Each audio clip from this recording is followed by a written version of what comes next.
premier et le dernier, le point final, le Rédempteur qui se lève le dernier. Tango yango yo, tango molimo, tango mafuta, tango mikamwa, amina sembola loboko, sembola loboko nayo, sembola loboko, utwalelo ngana mona yo, sembola loboko, na petesa na umeli premimi, je le oui et la mene, le oui et la mene. Shalom, bien-aimé du Seigneur, que Dieu te bénisse au nom puissant de Jésus-Christ de Nazareth. Que la faveur de Dieu vous localise en cette journée.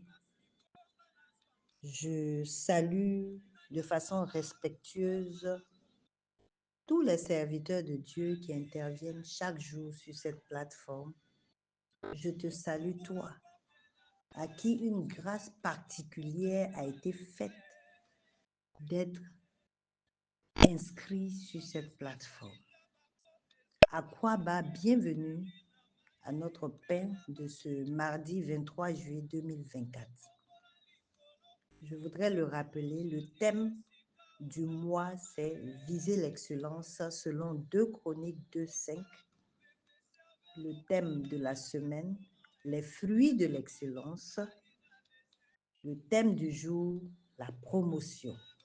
Le texte qui nous servira de base pour notre méditation est extrait du livre de Proverbes en son chapitre 22 au verset 29, que je lis maintenant par la grâce du Seigneur. Si tu vois un homme habile dans son ouvrage, il se tient auprès des rois. Il ne se tient pas auprès des gens obscurs. Gloire à Dieu. Bien-aimé de Dieu, celui qui est auprès des rois travaille avec habileté. Amen. L'habileté, bien-aimé, c'est le fait de travailler avec rigueur, c'est le fait de faire valoir ses compétences dans son ouvrage, c'est le fait de travailler avec beaucoup de vigilance. Amen. C'est celui-là qui est habile au travail, qui se tient auprès des rois, et c'est celui-là qui mérite la promotion. Amen. Qu'est-ce que la promotion? La promotion, c'est le fait de parvenir à un emploi supérieur. C'est la nomination, c'est l'accession d'une personne à un grade supérieur. Bien-aimé, c'est une position hiérarchique plus importante. C'est une élévation qui vient de Dieu où tu as un nouveau poste à un niveau élevé. Alléluia. C'est une promotion qui te donne plus de responsabilités et qui te donne droit à une situation financière plus élevée, à une meilleure situation financière. Je prie au nom de Jésus-Christ que quelqu'un qui m'entend expérimente la promotion avant la fin de cette année. Bien-aimé de Dieu, la promotion est précédée de l'habileté au travail. La promotion te donne droit, comme je l'ai dit tout à l'heure, à une meilleure position. Le fait d'être habile à ton travail te permet d'attirer le regard des VIP, c'est-à-dire des autorités, des dirigeants, des grands décideurs dans l'église ou alors dans ton entreprise, dans l'entreprise où tu travailles. Amen. Bien-aimé, quelqu'un qui est habile à son travail cherche à s'améliorer. Il cherche à se former, il cherche à se perfectionner. Amen. Et cela l'encourage à développer ses atouts, ses talents, ses dons. Amen. Je veux dire à quelqu'un ce matin que la semence de la promotion se trouve en toi. Amen. Ça veut dire que la promotion viendra de toi-même à travers les atouts, à travers les vertus que tu auras. 6 critères pour attirer la promotion à soi. Bien-aimé, d'abord, il faut arriver tôt au travail. Il faut arriver à l'heure au travail. Il faut quitter le travail que lorsqu'on a fini de travailler, lorsqu'on a fini de faire ce qu'on a à faire. Alléluia. Donc, tu pourrais même quitter ton lieu de travail, le dernier. Il ne faut jamais aussi quitter ton lieu de travail sans l'autorisation de ton supérieur hiérarchique. Alléluia. Très important. Deuxième critère, il faut avoir les aptitudes et les compétences requises pour le travail. Pour ce faire, tu dois te former. Il ne faut jamais se dire que je connais. Il faut toujours chercher à connaître plus. Il faut être humble à son poste, être curieux et chercher à se perfectionner en, par exemple, se formant en ligne. C'est possible. On n'a pas besoin forcément d'avoir de l'argent pour faire mieux, pour connaître mieux. Alléluia. Troisième critère, pardon, il faut avoir une bonne connaissance des tâches et des missions de ton poste. Comprendre les exigences, les attentes pour pouvoir atteindre les objectifs. Il faut pouvoir respecter la charte ou le règlement intérieur de ton église ou alors de l'entreprise où tu travailles. 5e critère, il faut travailler avec joie. Avec joie. Bien-aimé, si tu n'es pas heureux à ton poste, si tu ne sers pas Dieu avec joie, il sera difficile pour toi de développer des idées innovantes.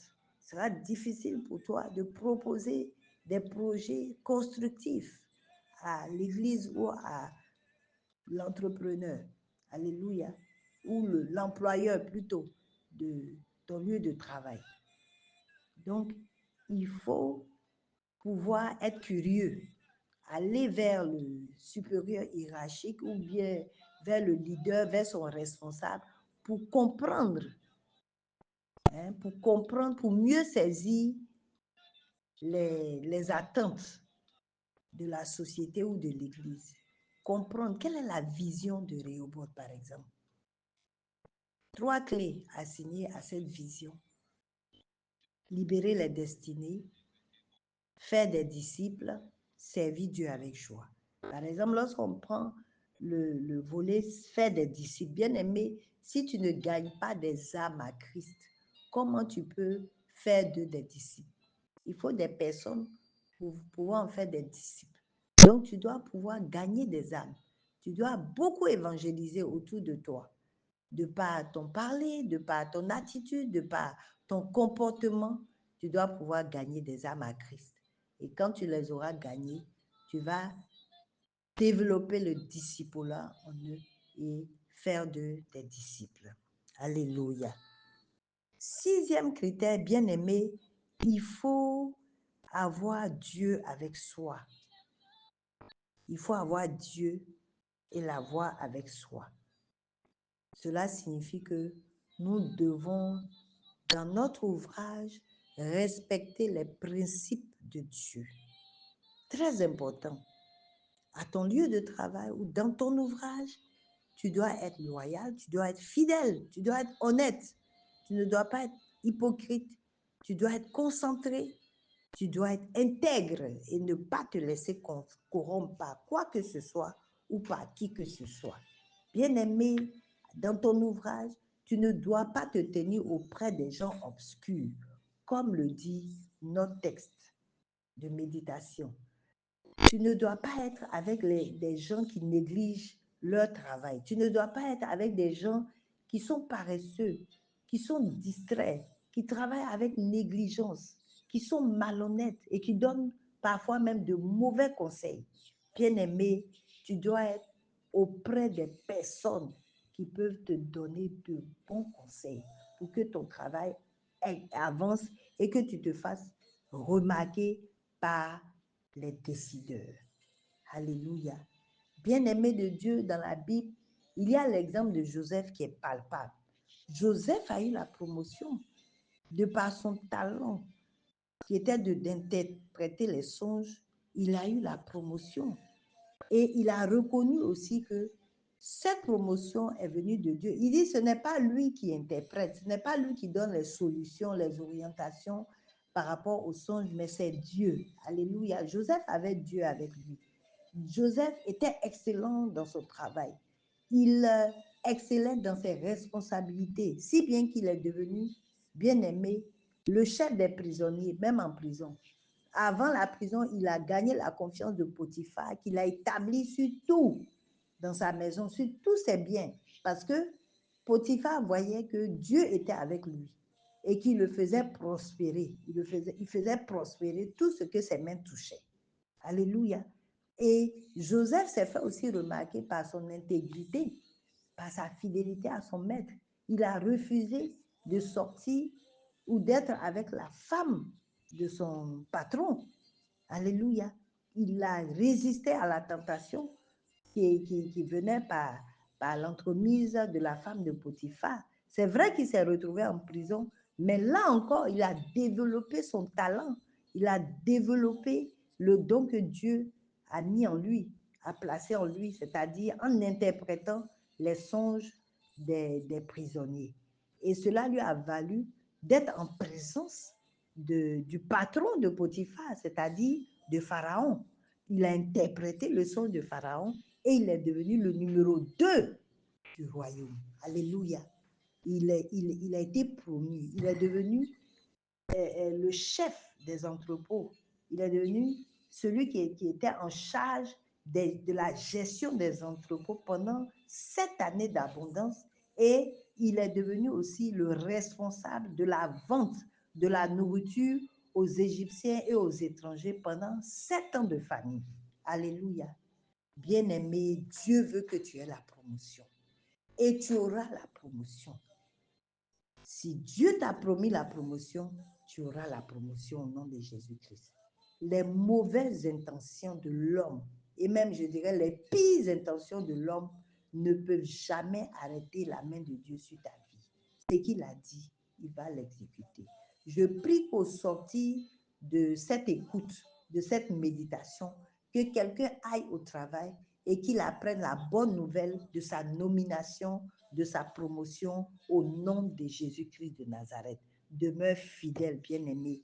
Ta fidélité à Dieu, ta fidélité au principe de Dieu, ta fidélité et le développement, bien-aimé, du potentiel que Dieu a mis en toi te donnera certainement la promotion. Que Dieu te bénisse. Shalom. C'était le pasteur Esther Gbeke. À très bientôt.